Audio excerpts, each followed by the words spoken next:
Greetings, everyone, and welcome to Back to Ashes. My name is Phoenix. To the elites, thank you for your dedication, love, and devotion. All the feelings are reciprocated more than you know.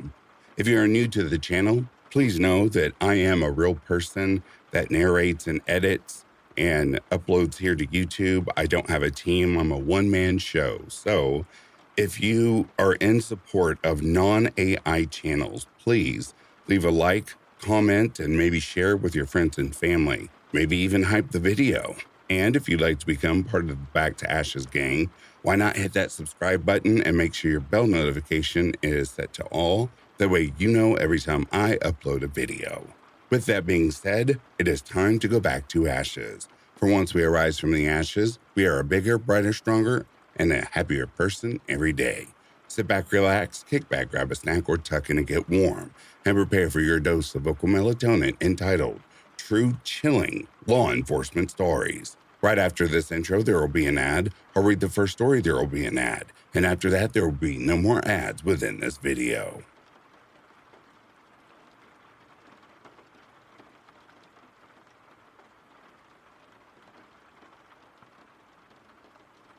In my rookie years on the force, I led two completely separate lives.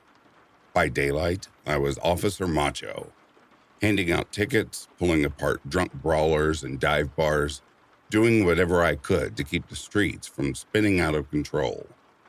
But when the shift ended and the weekend rolled in, I shed the uniform and chased a different kind of rush.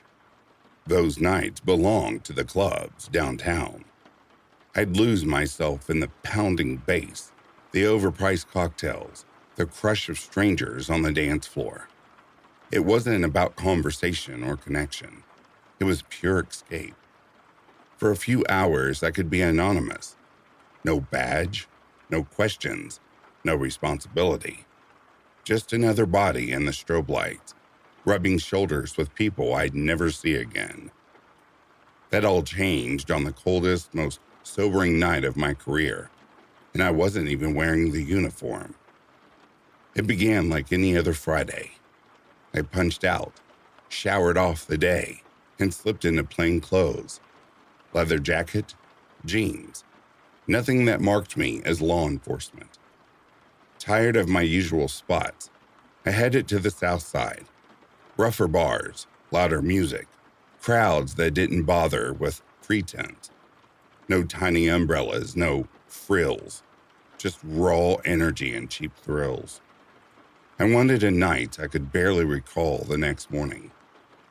By midnight, I'd put away several drinks and was deep into the vibe at a packed, sweaty club. The air was thick with smoke and motion.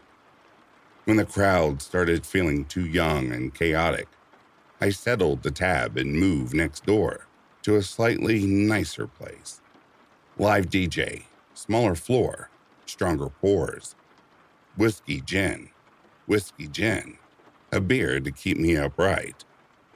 I traded glances with a few women, got a few back, then realized I was far past buzzed and sliding into sloppy. The charm was gone.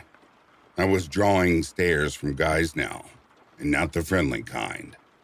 My stomach roared louder than the music, so I decided to hunt for food and give the alcohol something to soak into.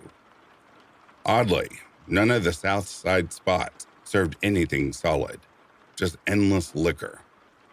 It told me everything I needed to know about the neighborhood.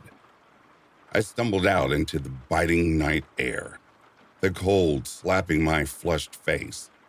The streets were mostly empty, neon signs flickering overhead. After wandering a bit, I spotted a small taco joint squeezed between two tagged-up buildings, its buzzing open 24-hour sign glowing like a beacon. Best Mexican in the district, hands down. As I got closer, though, something felt wrong. The windows were fogged, but through the haze, I could make out a handful of people inside, standing frozen, hands in the air.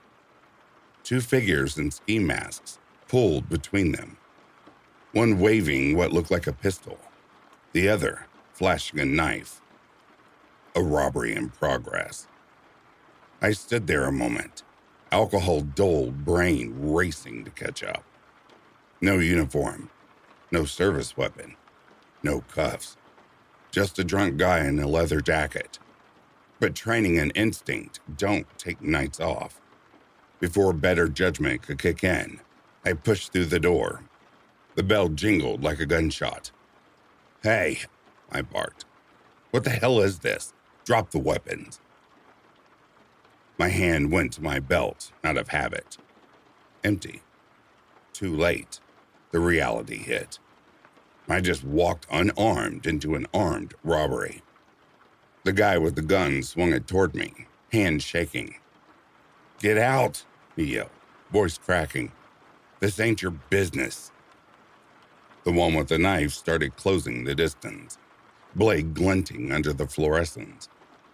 I backed up a step, adrenaline cutting through the booze like a razor. I wasn't bulletproof. I was an idiot, about to become a statistic.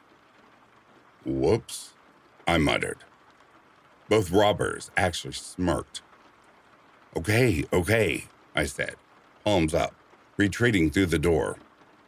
"I'm going." The door swung shut behind me. I immediately jammed my foot against it, trapping them inside, heart hammering as I yanked out my phone and dialed 911. Words tumbled out in a rushed whisper. Armed robbery, ski masks, gun and knife, exact location. I added that I was off-duty PD and holding the front door. Through the glass, I watched the one with the knife staring daggers at me while his partner cleaned out the register. But something stood out. The gun was obviously fake. Rubber barrel, toy store quality. He wasn't shooting through glass anytime soon. The knife, though, that was real. Units were en route, the dispatcher said. "Stay put, do not engage." Yeah, right. I saw the robbers bolt toward the kitchen, hunting for a back exit.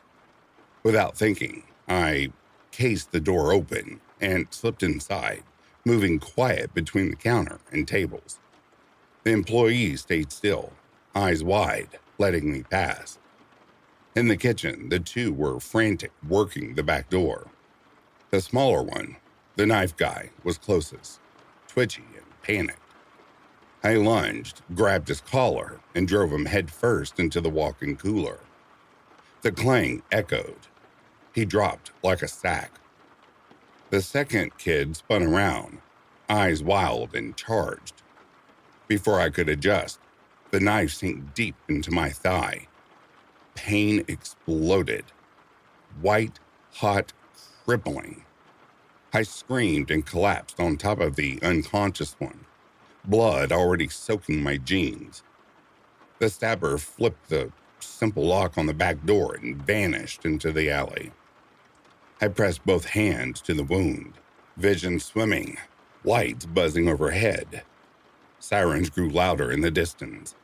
I managed a weak shout. "Back alley!" He went out the back. The front door burst open again, this time with uniforms and EMTs. Medics swarmed me, packing the wound while cops moved through the kitchen. One officer sprinted out the back after the runner. Another cuffed the dazed kid on the floor, face swollen, nose bleeding, barely conscious. Minutes later, the pursuing officer returned, dragging the second suspect in cuffs. That's when it really sank in. These were just teenagers. 15, maybe 16. The one I'd slammed was crying quietly. The stabber stared at the ground, pale and silent. As they loaded me onto the stretcher, a wave of nausea hit harder than the knife wound. If I'd been carrying that night, if my gun had been on me like it usually was at home, I wouldn't have hesitated. I'd have drawn and fired, and one of those kids would be dead instead of walking. The badge follows you everywhere, whether you want it to or not. Sometimes, though, It's better to leave the gun behind.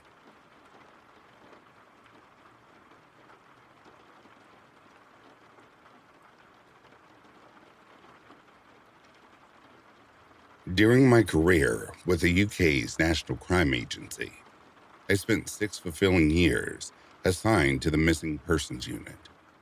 I truly cherished that role. It involved solid, straightforward investigative work that genuinely improved lives and brought closure to families.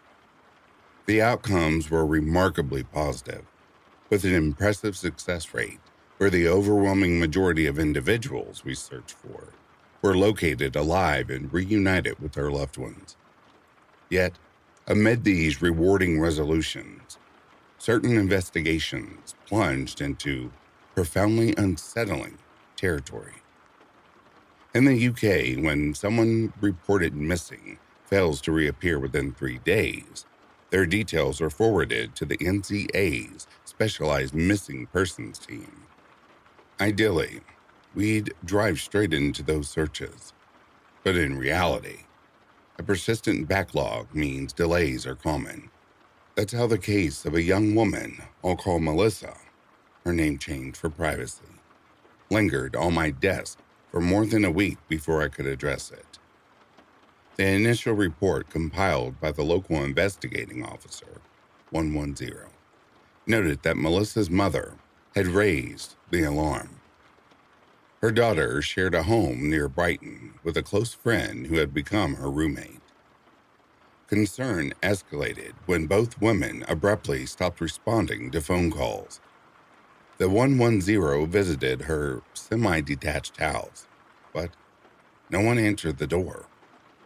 A chat with a neighbor revealed that both had been spotted recently, with no signs of anything amiss, which was reassuring yet far from definitive proof. Hoping to wrap things up swiftly, I decided to visit the address myself. The property was charming, a neat little house with a tidy front garden and vibrant flower beds. When I rang the bell, the door was promptly opened by a young woman in her early 20s, small in stature, with light sandy blonde hair and a warm, welcoming smile.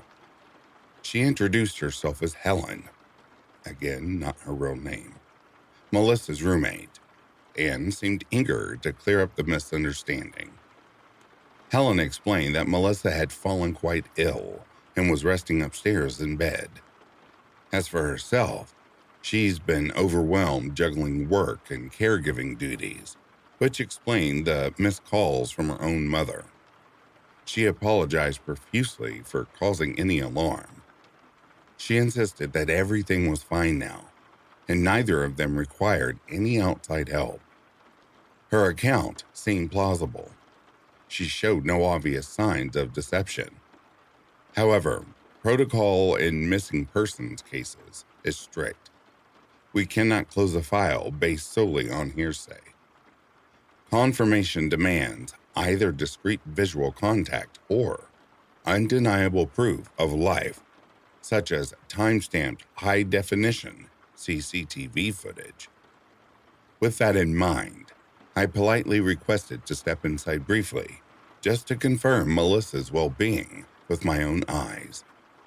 Helen agreed and invited me in, asking me to wait in the hallway while she retrieved something from the kitchen. Moments later, she returned carrying a tray with a steaming bowl of soup, commenting that I'd arrived right on time for her friend's lunchtime feeding. This detail reinforced the idea of Melissa being too unwell to leave her bed. I inquired about the nature of her illness, and Helen described it as a severe viral infection that had left Melissa completely drained, requiring plenty of rest. She added that there had been noticeable improvement in recent days, though Melissa still wasn't strong enough to navigate the stairs. Assuring Helen it would only take a minute and relieved to hear she was on the mend, I followed her up to the bedroom. What greeted me inside was far removed from the picture Helen had painted. Melissa was indeed in the bed, but it was immediately apparent that she had passed away some days earlier. Determining the exact timeline was tricky, as Helen seemed to have been diligently applying some sort of facial cream or moisturizer to preserve her appearance. Her clothing looked fresh and recently changed. When Helen placed the tray down and attempted to spoon-feed what appeared to be chicken soup into Melissa's mouth, the liquid simply trickled out and stained the collar of her t-shirt. Even now, years later, recalling that moment sends chills down my spine. Yet, Helen behaved as if it were perfectly ordinary, murmuring gentle, coaxing words like one might to a fussy child. When the soup spilled, she softly remarked something along the lines of, "Oh, look at that mess again. Don't worry, love. I'll sort it out for you." In all my years of policing, I'd never encountered anything so simultaneously terrifying, heartbreaking, and profoundly disturbing.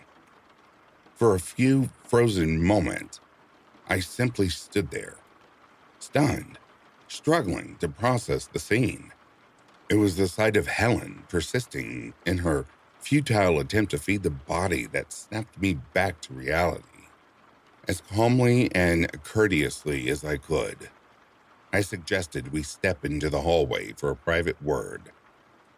She consented, though she stressed it had to be quick to prevent the soup from cooling. Out in the corridor, I delivered a difficult truth I'd only had to share a handful of times annually, that I believed her friend had passed away. Typically, such news elicits raw grief or quiet resignation. But Helen reacted with outright bewilderment, as if my words were absurd. She acknowledged Melissa looked a little peaky, but insisted she was merely under the weather and would likely be back on her feet in a day or two. Gently, I reiterated that recovery wasn't possible and reminded her that denial is a natural yet potent stage of mourning that can overwhelm if unchecked. For the briefest instant, a glimmer of recognition flickered across her face, then vanished. Excusing herself to return before the soup grew cold, she moved toward the door. With a firmer tone, I intervened, explaining that retaining a deceased person's body in this manner was unlawful. Unless she allowed the proper authorities to take over, arrest and charges would follow. At that, her demeanor shifted dramatically. She whirled around, face contorted with fury and indignation, demanding whether I'd truly arrest her for simply looking after a dear friend. I emphasized, as compassionately as possible, that this wasn't caregiving anymore. When she gestured sharply toward the stairs and ordered me to leave, I urged her not to escalate matters further.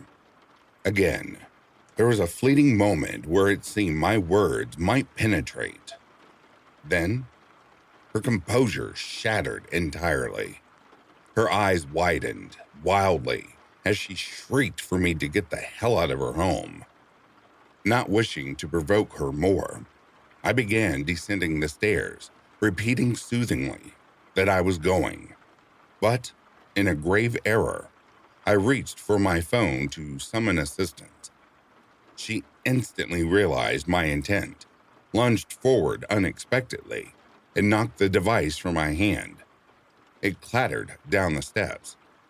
As I retrieved it, she accused me hysterically of trying to steal Melissa away, then hurled herself onto my back with shocking force, sending us both tumbling down the remaining stairs. The impact left me gasping, convinced I'd sustained serious injury, perhaps cracked ribs or worse. Movement was agony at first, but when I felt her fingers clawing toward my face, aiming for my eyes, Adrenaline surged.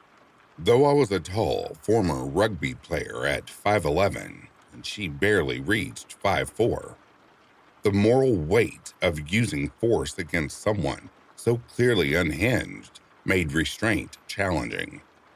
She fought fiercely despite my efforts to subdue her gently. Only when I mentioned Melissa's waiting family did that spark of clarity return to her eyes, this time lingering. Abruptly, her resistance ceased, and she dissolved into wrenching sobs. I assured her we'd secure the help she needed, and we did. Uniformed colleagues arrived soon after, discovering 3 deep gashes near my right eye that I hadn't even registered in the chaos. Helen was removed first, followed by Melissa's body. Back at the office, I notified Melissa's mother and formally closed the file. Helen faced charges of assaulting an officer and preventing lawful burial. She entered guilty pleas to both, receiving a suspended sentence in light of her evident mental fragility. Later, she sent a letter expressing deep remorse for her actions. I replied with full forgiveness, explaining it was simply part of the demanding work I signed up for. Not for ease, but to support people through their most harrowing moments.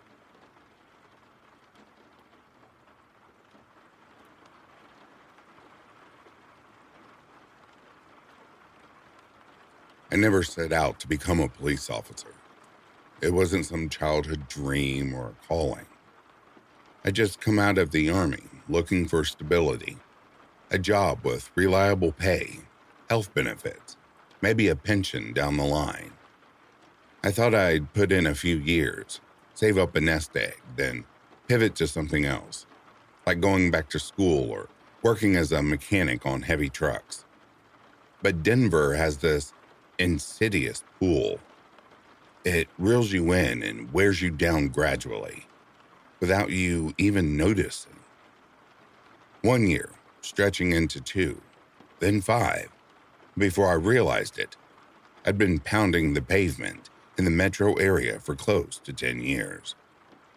This was back in the mid-2010s, when the city started shifting from quirky and unpredictable to outright chaotic. People argued over the causes: skyrocketing housing costs, the flood of fentanyl hitting the streets, or a justice system that seemed to catch and release the same faces over and over. In my view, it was a perfect storm. Everything cracked at once. Tent encampments sprouted up behind every strip mall and fast food spot. Hypodermic needles turned up in playground sandboxes. Alleys reeked of urine and simmering fury. The residents were on edge, frustrated, jittery, ready to lash out at anyone in their path. And more often than not, that path crossed ours. That said, not every shift was hell. My partner Fitz and I had figured out a rhythm that worked. He was a big guy, deliberate in his movements, but sharp as a tack intellectually. I was faster on my feet, better at reading people and de-escalating tense situations with words. We balanced each other perfectly, filling in the gaps. You pick up that kind of partnership when the work starts feeling like combat, just with endless reports tacked on. We mostly covered areas around 5 Points and Lodu, keeping an eye on liquor stores, light rail stops, and sometimes breaking up brawls spilling out of convenience spots like the 7-Eleven on Blake Street. But every now and then you'd get a call that shattered the routine. One of those nights that lodged deep in your memory, lingering long after the physical scars faded. A stark reminder that the danger wasn't the only threat. The sheer unpredictability could break you. I can still picture that evening vividly. like a frozen snapshot. The sky glowed eerie orange from distant wildfire smoke, and sirens were already wailing somewhere before our shift even kicked off. Fitz nursed a lukewarm coffee from a gas station cup while I flipped through a pile of unpaid parking tickets, fighting to stay alert. We'd just wrapped up a routine noise complaint near Alameda when the radio crackled. 211 in progress, armed robbery, multiple suspects. At the corner of Vine and 18th, all units respond. I glanced at Fitz. His eyes met mine. We ditched the cups on the floorboard and hit the gas and siren. In my head, I pleaded for it to be a minor, a stumbling drunk waving a knife over a petty theft, like snatch jerky, but luck wasn't on my side that night. What we pulled up to wasn't an act of robbery. It was utter devastation. A laundromat with its front windows shattered, glass glittering everywhere. Next door, a small convenience store ransacked, shelves toppled. One clerk clutched a bleeding head wound.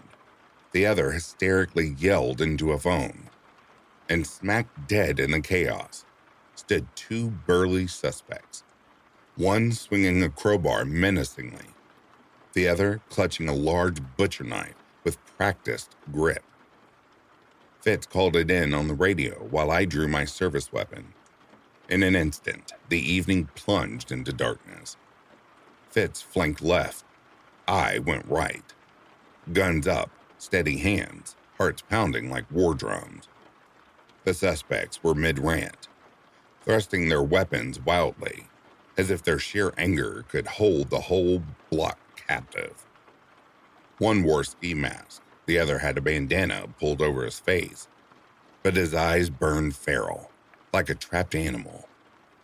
"Denver PD," I shouted, my voice cutting sharp. "Drop your weapons, on the ground now." The crowbar guy planted his feet wide, staring me down defiantly. Knife guy flicked his eyes toward the alley escape behind them. I saw the decision forming: fight or bolt. Most people assume suspects freeze and panic. They don't. They either flee or come at you swinging. "Do it now," Fitz bellowed, his pistol aimed steady. That's when the knife wielder snapped. He spun and bolted into the alley, legs pumping furiously. I saw Fitz lunge at the crowbar suspect, slamming him into a display rack of snacks, metal crashing and scattering. No time to think. I just pursued. My boots hammered the concrete, lungs burning from the hazy smoke and rush of adrenaline. The alley was cramped, walled by rusted fences, covered in layers of old gang tags and the perpetual stench of decay. He was quick, pulling ahead at first, but I gained ground steadily. 20 feet, 15, 10. He risked a backward glance, saw me closing, and surged faster. We veered around corners, dodging overflowing dumpsters, broken crates, a filthy abandoned mattress. I yelled for him to halt, my free hand hovering near my holstered gun. But he ignored me completely. Then he slipped into a narrow gap between two buildings. I charged in after him, without hesitation. That's when everything unraveled. I burst through the tight space and skidded to a halt. 3 suspects now, not one. He'd led me straight into an ambush with his waiting crew, all masked. One hefted a baseball bat. Another gripped a section of iron pipe. Surprise registered in their postures. They hadn't anticipated company so soon. But I had no window to exploit it. I lifted my firearm and started to command them down. Too late. The pipe swung first, cracking across my forearm with explosive force. White, hot pain shot through me. My gun flew from numb fingers, clattering into the dark. I reared back, raising my arms defensively. Old instincts from barroom scraps kicking in. The bat welder advanced and smashed into my side. A sharp crack echoed as ribs gave way, and I dropped to my knees, air whooshing out. They said nothing. No taunts, no demands, just primal grunts with each blow. That silence unnerved me more than anything. A kick to my gut folded me further. A boot stomped my thigh. I balled up, shielding my head and vitals, bracing for the end. I figured this was it. Executed in a filthy alley. Maybe finished with my own sidearm while they stood over me. But no gunshot came. Eventually, the assault stopped and they scattered into the night. I don't know how long I lay there, curled, fetal on the grimy ground, gasping ragged breaths, blood seeping warm into my uniform. My arm hung useless, detached in sensation. Each inhale ignited fire in my chest. I rolled sideways, staring up at the sliver of hazy sky, framed by building tops. Distant sirens wailed, but none seemed headed my way. Footsteps approached. I forced myself upright, vision blurring from pain and tears. Fitz rounded the corner, another officer trailing, both sweeping the area with drawn weapons. They went that way, I rasped, gesturing weakly with my good arm. 3 now. 1 has my gun. Fitz knelt beside me, his expression a mix of shock and grim assessment. Hang in there, buddy.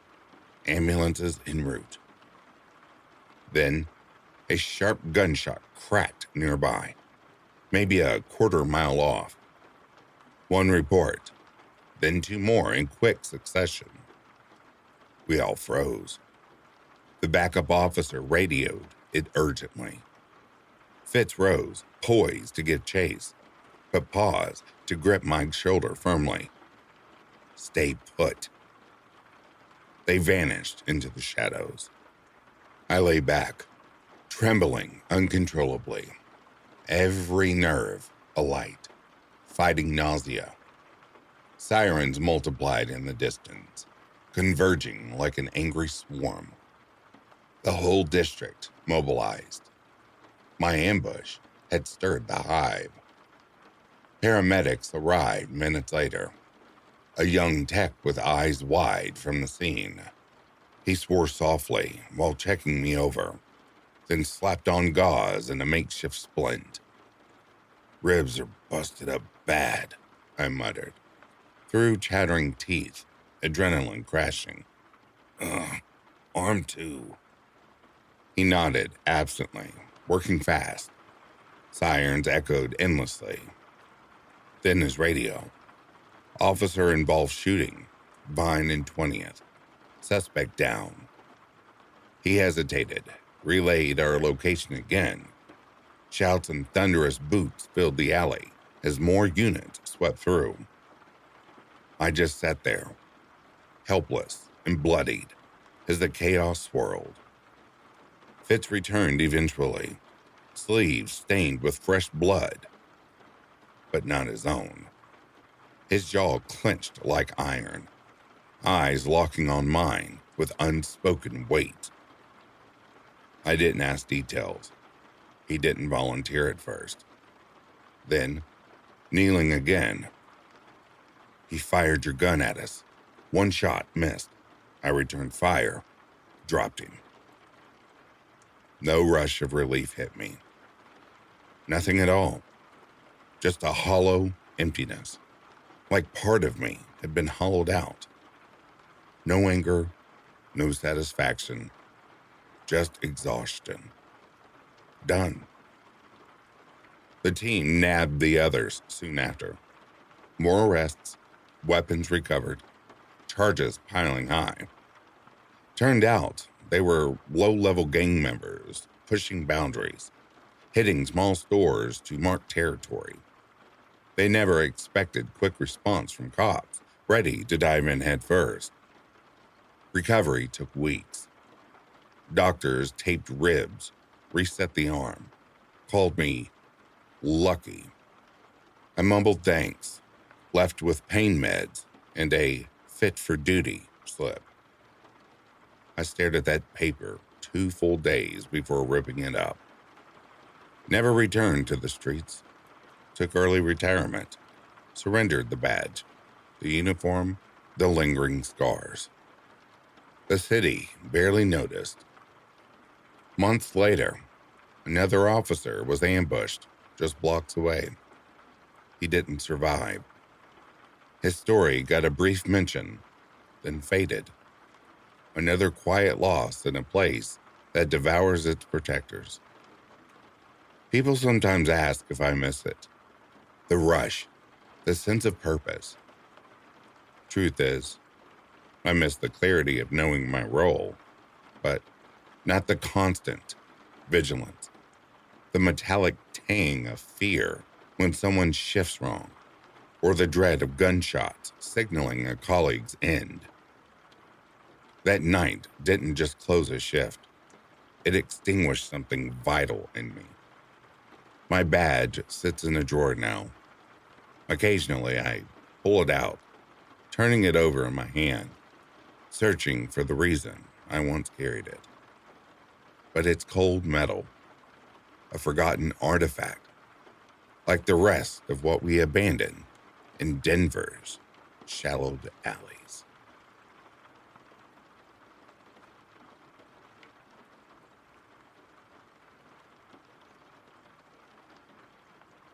For much of the beginning of my time as a state trooper, I was posted to a quiet little suburb where the biggest excitement was usually a fender bender or a loud party complaint.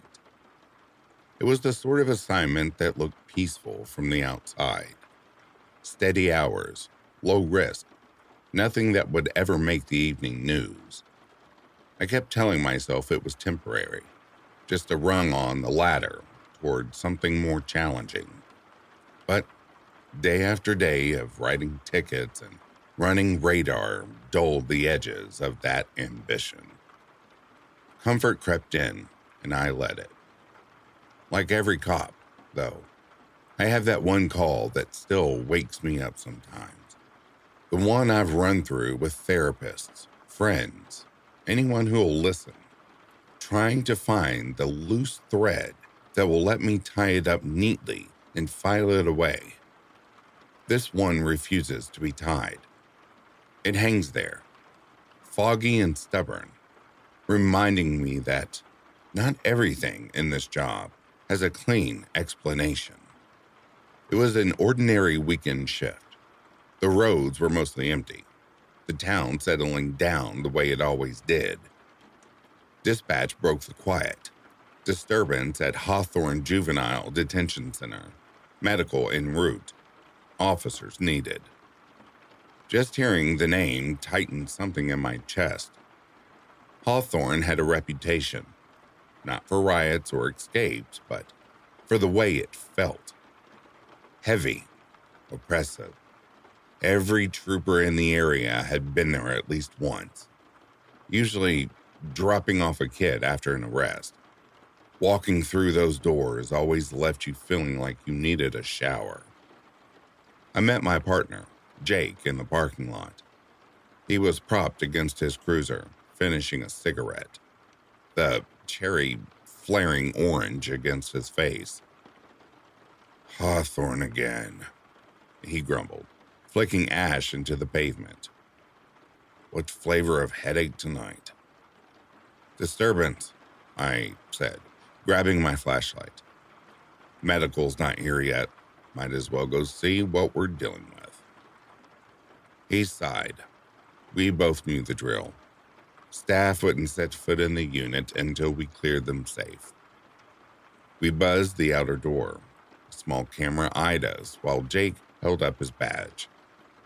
After a long pause, the lock buzzed open. The air inside hit like a wall, colder, thicker, carrying that faint institutional smell of bleach and despair. The lobby lights flickered weakly overhead. Behind the glass partition, 2 night shift workers waited, looking drained. The younger one, a woman in her 20s, waved us in. "Thanks for coming so fast," she said, voice shaky. It's bad." Jake and I traded a glance. Bad wasn't the usual wording around here. "How bad?" Jake asked, never one to hide his dislike for the place. The elder worker, a man in his 40s gripping a clipboard like a lifeline, stepped forward. "One of the residents was assaulted, badly. We checked the cameras. No one entered the building." I frowned. No one?" "That's what we're trying to understand," the woman said. "You'll want to see the footage." Right then, the intercom buzzed again. EMS had arrived. We all moved deeper into the facility together. The hallways were unnaturally quiet, every footstep and breath sounding too loud against the pale green walls. Security cameras hummed overhead like watchful insects. The medics headed straight for the patient. We followed, figuring the scene would tell us plenty. They led us to a small residential room. The door stood ajar. Inside, paramedics worked over a kid who couldn't have been more than 16. His face was a swollen, bloody mess, nose broken, lips split, eyes nearly shut.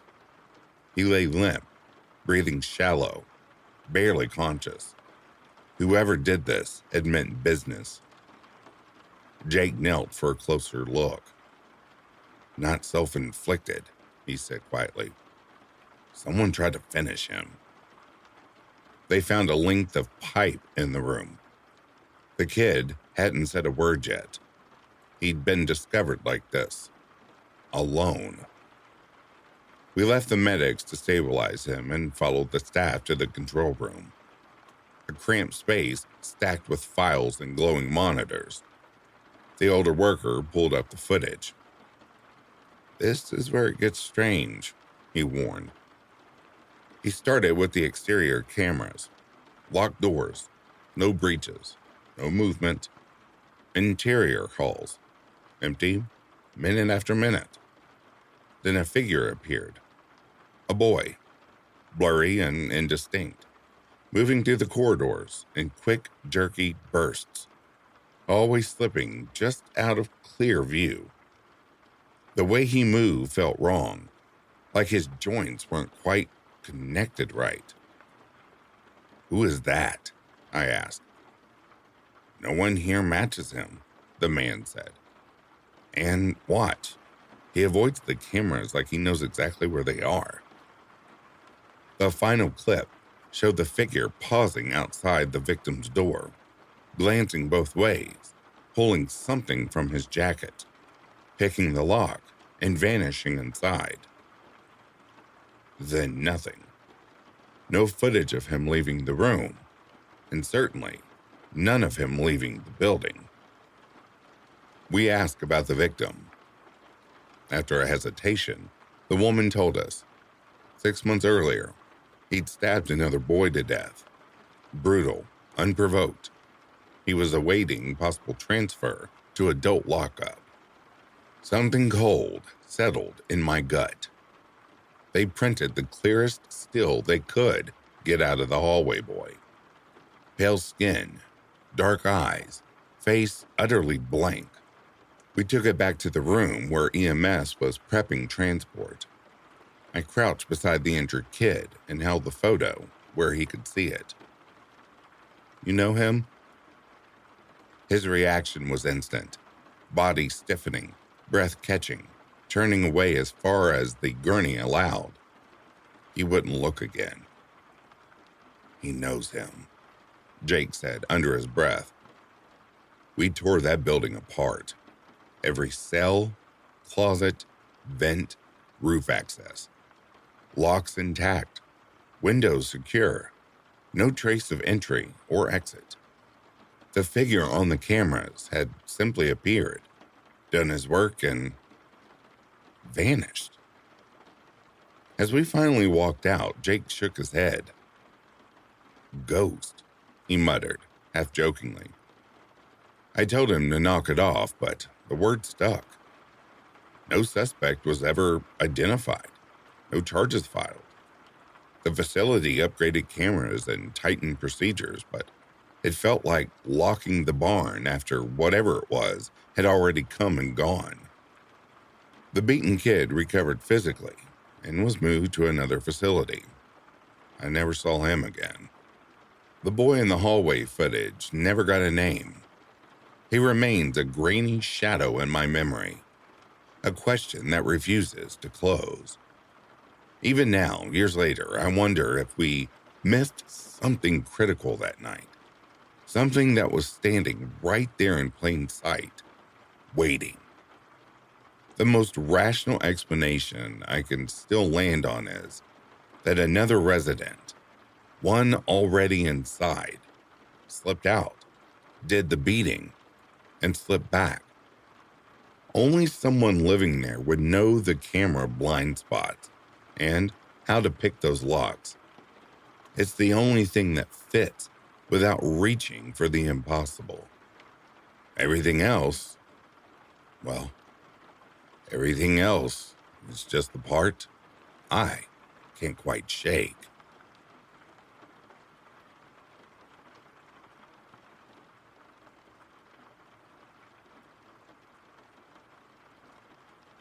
I spent close to 2 decades working for the U.S. Forest Service, with a solid 10 of those years serving as a game warden for the state's Fish and Wildlife Department. Anyone who tries to convince you that it's a cushy job, well, they're flat out wrong. The shifts stretch on forever. The territory you cover is immense and unforgiving. And every person you encounter in the backcountry is unique in their own way. The deeper you venture away from roads and civilization, the more you witness the full spectrum of human nature, the generous and the downright despicable. Before joining the service, I made my living as a logger in those very same woods. Same dirt roads, same towering stands of timber. Pretty much the same grind day in and day out. But that hands-on experience sharpened my instincts in ways that proved invaluable later. I learned to read tire tracks like a book, to spot hidden campsites that folks went out of their way to conceal, and to distinguish a legitimate hunter from someone banking on no one bothering to verify their tags. For the most part, I genuinely enjoyed the work. My patrol area encompassed a large swath of rugged, protected wilderness that crossed both state and federal boundaries. A truly remote and untamed region. No reliable cell signal, no safety net from headquarters. These were the sorts of forests that felt timeless, almost primordial, as if the trees and rocks had been standing, watched long way before humans ever showed up. A lot of wardens in this line spend their days pursuing big game violators or handing out citation for minor infractions. Me? I trained myself to pay attention to the subtle details. A discarded wrapper or a smoldering cigarette filter often revealed more truth than any suspect's rehearsed excuse. Odd things do occur out there, no denying it. Unexplained lights flickering along the ridgelines after dark. Faint voices carried on the wind when no one's around. Reports of a shadowy figure wandering barefoot through the underbrush. one hand mysteriously absent. You might chuckle at the tales over coffee, but gather around a fire after a couple of drinks, swapping stories about the unsettling glimpse you caught near Shell Bend, and the mood shifts quick. Laughter fades into uneasy silence. I've had plenty of eerie moments myself. Abandoned tents pitched in isolated clearings with no trace of their owners. Fresh blood trails on the path leading nowhere. No animal remains in sight. Hunters coming back pale-faced, insisting something, or someone, had shadowed them through the night. I don't spook easily, though. Comes with the territory and the uniform. There's a certain steadiness you develop when everyone looks to you to keep things in order. But there's one incident I rarely bring up. Not because it was particularly bizarre or supernatural, but because it was flat out life-threatening. It rattled me in a way few things have, driving home how fast a situation can spiral from routine to deadly. You'd figure after years on the job, you'd seen every flavor of human aggression. But try confronting an intoxicated fool armed with a rifle, miles from any backup, with zero regard for consequences. It happened a few years back, in late spring. Once the snow melt had run its course and the landscape exploded into vibrant greens. The whole area looked like a scene from some ancient untouched era. Wildflowers blooming, streams running clear and full. Perfect weather for patrolling. That particular day, my assignment was to inspect a series of remote fishing spots scattered across high elevation plateaus, small creeks, alpine lakes, and one tiny glacial tarn that hardly registered on most maps. The routine was straightforward. Drive as far as the road allowed, hike the rest, verify licenses and permits, note any infractions, and move to the next site. I carried my 6 Sauer on my hip as standard, radio strapped securely to my chest, and always kept a folded paper map in the truck for when electronics failed. In this country, preparation is everything. Trouble doesn't wait for you to catch up. There was one lake in particular I dreaded visiting. The fishing was fine, crystal clear water, teeming with trout. But getting there was a chore. Dense thickets of thorny brush, unstable shale slopes prone to sliding, and rattlesnakes basking in the crevices. Nestled in a natural depression formed by ancient volcanic activity, it was hemmed in by dense pines and gnarled oaks, making access a real fight. It always took an extra half hour, and the place had an off vibe, like it was guarding secrets it didn't want shared. Hard to put into words, just a persistent unease in my gut. Duty called, though. You don't avoid a spot because it feels wrong. You gear up and push forward. I pulled my truck into the trailhead around midday, sat on the tailgate, enjoying a simple sandwich, while the forest buzzed with familiar sounds. Birds calling, insects droning, breeze rustling the leaves. That day, though, it all seemed unnaturally harmonious. Almost staged. Maybe I was just fatigued, I told myself, shrugging it off. I checked my firearm, chambered around, and set out on foot. The path was mostly animal trails, worn into the earth, eroded gullies from runoffs. Midway along the ridge, I crossed a sparkling creek, water so cold it numbed your fingers, tumbling over smooth rocks. I scanned the usual spots for trash or signs of illegal activity. Nothing out of place. Logged my progress, keyed the radio with a brief update, and continued upward. I reached the lake by early afternoon. It lay serene and mirror-like, fringed with fallen needles and impenetrable brambles. Few anglers bothered making the trek, and I couldn't fault them. If not for the job, I wouldn't have either. I began a methodical circuit along the northern shore, eyes peeled for tents, fire rings, or any human trace. At first, all clear. Then, across the water, on the opposite bank, a flash of unnatural color caught my eye. Something shiny and out of place amid the muted greens and browns. Through the foliage, I made out two shapes, low to the ground, possibly crouching. No motion, just still forms hunkered in the brush, as if laying in wait. In my experience, that posture rarely boded me. I offered a casual wave, keeping things non-confrontational.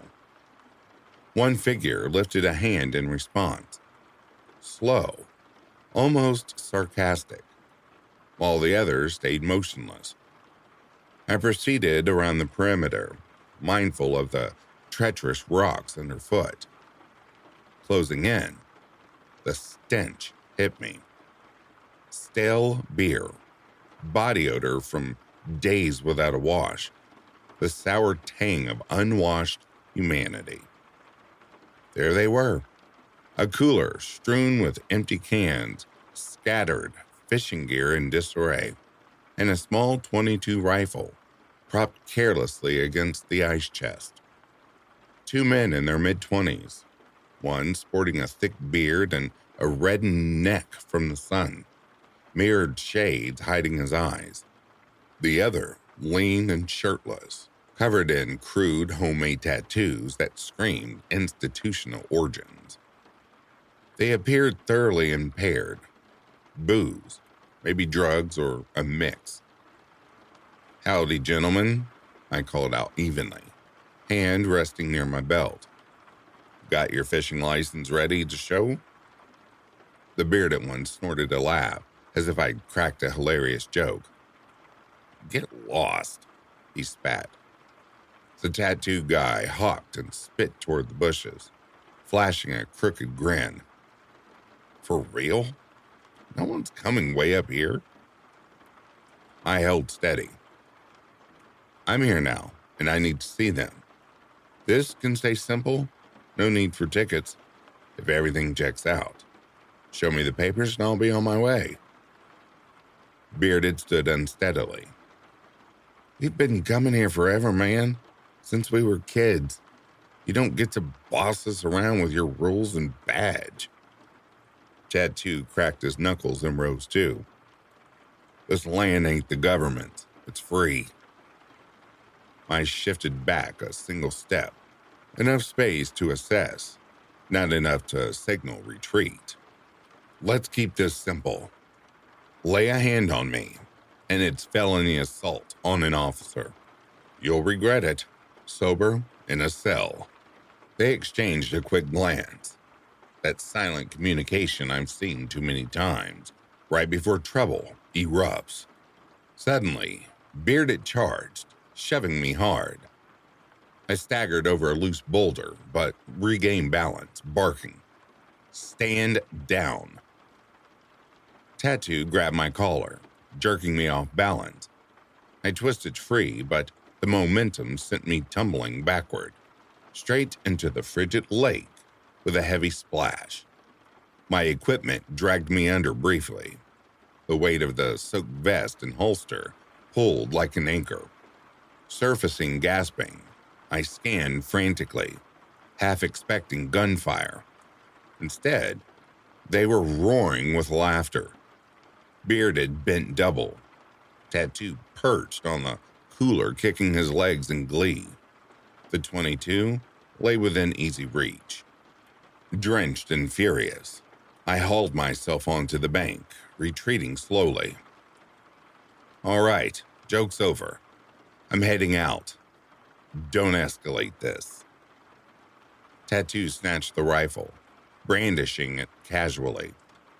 Swim pretty good for a Fed. Then he squeezed off a round. Crack. The bullet whizzing overhead and splashing dangerously close. Bearded whooped approval. Another shot followed, this one wider.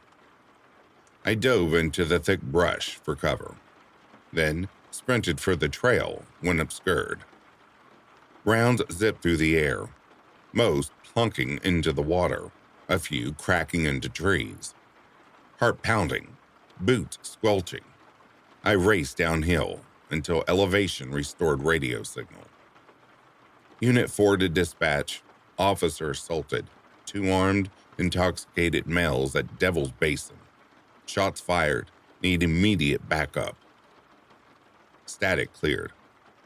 Copy, Unit 4, assistance en route. I dropped beside the trail, drew my sidearm, and waited. That agonizing hour, the worst of my career. Relief arrived with reinforcements.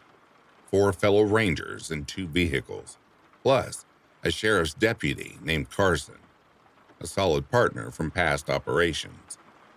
Built like a tank, with a calm intensity that commanded respect without a raised voice.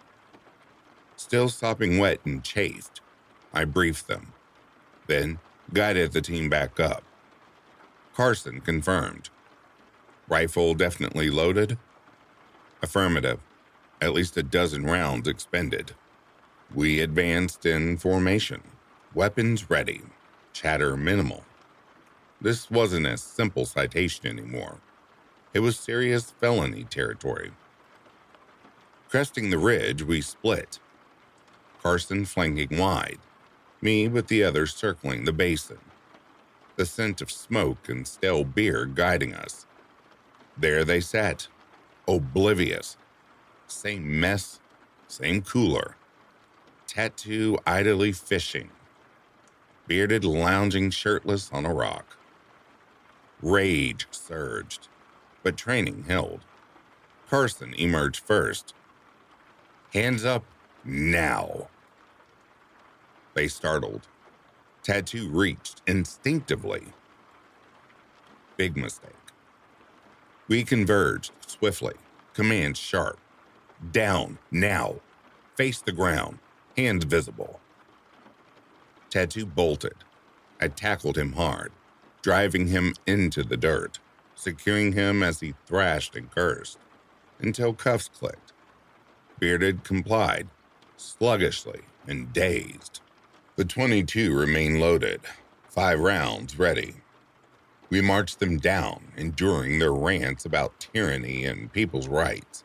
Standard defiance from those blind to their own folly. In custody, reality sank in. Records checked revealed outstanding warrants. Assaults, weapons violations, domestics, probation skips, drifters, not lifelong locals. They're, since kids claim, pure fabrication. Fake ID on one, plates tied to an X on the other. Charges held firm. They served serious time. Tattoo earned extra for courtroom antics. What lingers most isn't the wildlife encounters. Close calls with cougars, charging moose, or freeing a trapped hunter. It's staring into those eyes and realizing death was a casual amusement to them. Not born of hate or desperation, but whimsy. That's a chilling breed of threat. I returned to Devil's Basin once more, about a year later, for a standard patrol. Didn't complete the full loop, just sat on the shore, absorbing the quiet for a quarter hour, then left. Some spots retain echoes of what happened there. Tension, echoes of violence, whatever you call it. I still pin on the badge, still enforce the rules, but I never approach Devil's Bend alone anymore.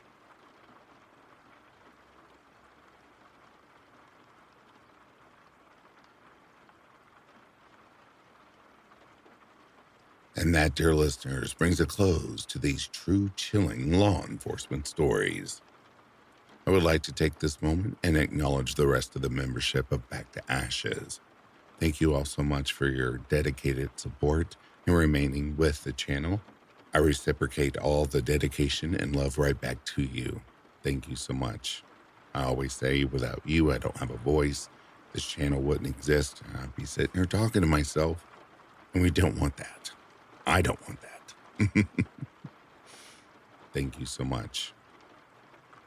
If you're sleeping, I hope Slumberland is treating you comfortably. If you're awake, I hope you've enjoyed these selections. In the meantime, please stay vigilant and take care of yourselves. I'll be reading to you soon. Have yourselves a good morning, a good afternoon, or a good evening. Peace, love, and light to you all.